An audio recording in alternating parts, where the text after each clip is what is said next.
Seoul's foreign minister held a press conference to brief reporters on the outcomes of the Yoon-Biden summit. The top diplomat highlighted that the two sides upgraded their alliance. Dami shares with us his remarks.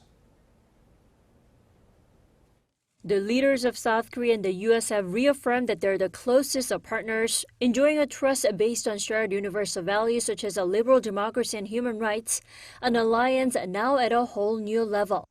This is Seoul's Foreign Minister Park Jin speaking on Monday at a briefing on the outcomes of the summit between South Korean President Yoon Suk-yeol and his U.S. counterpart Joe Biden. Park stressed that the meeting was the most convivial and friendly summit he's ever attended.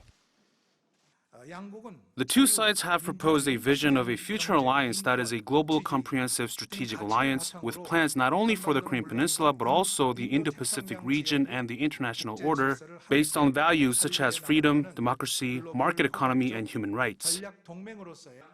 To actively take part in this vision, Park further explained that the Yoon administration is interested in hosting the Summit for Democracy, which Washington proposed late last year to address growing challenges to democracy worldwide, namely China and Russia.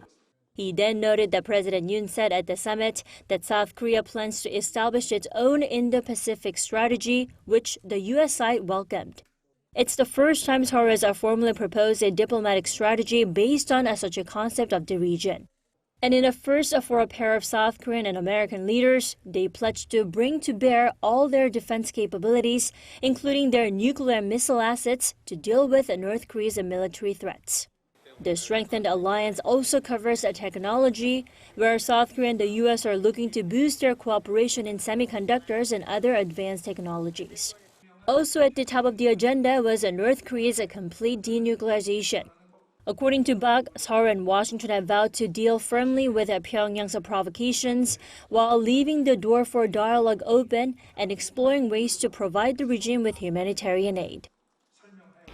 The foreign minister further underlined that by enhancing Seoul-Washington alliance, South Korea has no intention to ostracize China. And he said the foreign ministry plans to launch its own IPEF teams within the North American bureaus to swiftly implement the measures that came out of the Yoon-Biden summit.